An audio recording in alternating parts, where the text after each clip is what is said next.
తాకట్లో ఉన్న మీ బంగారాన్ని విడిపించి ఆ రోజు ఆన్లైన్ రేటుకి కొంటాం. Sharma gold company.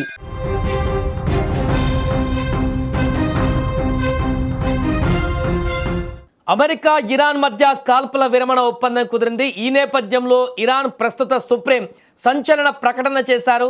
ఇప్పటికే ఈ యొక్క కాల్పుల విరమణతోటి 2 వారాల పాటు ఎలాంటి యుద్ధ వాతావరణం లేకపోవడంతో ప్రపంచం కూడా ఊపిరి పీల్చుకోవచ్చు. పశ్చిమాసియాలో శాంతి పవరాలు ఎగరబోతున్నాయి. ఇలా అందరూ సంబరపడుతున్నటువంటి వేళ ఇరాన్ నుంచి ఒక అణుబాంబు లాంటి ప్రకటన ఇప్పుడు దూసుకువచ్చింది. ఆ ప్రకటనతో అమెరికా పెంటగాన్ ఒక్కసారిగా ఉలికిపడింది. 2 వారాల పాటు సీజ్ ఫైర్ అన్నారు, ప్రశాంతంగా ఉంది.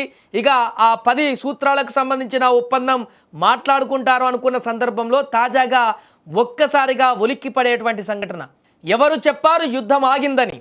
ఇది కేవలం బ్రేక్ మాత్రమే, పిక్చర్ ఇంకా బాకీ ఉంది అంటూ ఇరాన్ సుప్రీం లీడర్ ముజ్తబా ఖమేనీ చేసిన కామెంట్స్ ఇప్పుడు సంచలనంగా మారాయి. ఇంటర్నేషనల్ పాలిటిక్స్ని షేక్ చేస్తున్నాయి. ఏంటి, ఒకవైపు ట్రంపే వెనక్కి తగ్గి, అమెరికా వెనక్కి తగ్గి యుద్ధాన్ని ప్రశాంత వాతావరణంలోకి తీసుకువెళ్ళి ఇక యుద్ధం వద్దనేటువంటి విధంగా వెనకడుగు వేస్తుంటే, ఇరాన్ మాత్రం తగ్గేదే లేదు, అంతం అయిపోలేదు ఇంకా అన్నట్టుగా ప్రకటన చేయడం చూసి ఇప్పుడు అంతా షాక్ అవుతున్నారు. ప్రశాంతంగా మారుతుంది అనుకున్న గల్ఫ్ సముద్రం మళ్ళీ ఎందుకు వేడెక్కింది? అసలు ఖమేనీ మాట వెనుక అర్థం ఏంటి? అమెరికా ఇరాన్ మధ్య కుదిరిన 2 వారాల కాల్పుల విరమణ ఒప్పందం ప్రపంచవ్యాప్తంగా ఉత్కంఠను రేపుతుంది. అయితే ఈ శాంతి ఒప్పందం కేవలం ఒక తాత్కాలిక విరామం మాత్రమేనని, యుద్ధానికి ముగింపు కాదని ఇరాన్ సుప్రీం నేత ముజ్తబా ఖమేనీ స్పష్టం చేశారు. కాల్పుల విరమణ అమల్లోకి వచ్చిన కొద్దిసేపటికే ఆయన చేసిన ఈ వ్యాఖ్యలు అంతర్జాతీయ రాజకీయాలలో పెను సంచలనంగా మారాయి. ఖమేనీ చేసిన వ్యాఖ్యల్లో తన దేశ సైన్యానికి కీలక ఆదేశాలు జారీ చేశారు. తక్షణమే దాడులు నిలిపివేయాలని అన్ని సైనిక విభాగాలను ఆదేశించారు. అలాగే శత్రువుల పట్ల అప్రమత్తంగా ఉండాలని హెచ్చరించారు. ఈ మొత్తం ఎపిసోడ్లో ఖమేనీ వాడిన ఒకే ఒక్క డైలాగ్ ఇప్పుడు అమెరికాకు చెమటలు పట్టిస్తోంది. ఇది యుద్ధం ముగింపునకు సంకేతం కాదు, మా వేళ్ళు ఇంకా ట్రిగ్గర్ పైనే ఉన్నాయి. ఎస్, ట్రిగ్గర్ పైనే ఉన్నాయి అంటే ఒప్పందం పేరుతో అమెరికా కానీ ఇజ్రాయెల్ కానీ ఏ చిన్న కుట్రకు ప్లాన్ చేసినా, ఏ చిన్న దురాక్రమణకు పాల్పడినా ఆలోచించే ప్రసక్తే లేదు. బటన్ ప్రెస్ చేస్తాం, మా పూర్తి బలంతో విరుచుకుపడతామని అగ్రరాజ్యానికి ఓపెన్ వార్నింగ్ ఇచ్చారు ఖమేనీ. మరి ఖమేనీ ఇచ్చిన ఈ యొక్క ట్రిగ్గర్ వార్నింగ్ పైన అమెరికా ఎలా రియాక్ట్ అవుతుంది?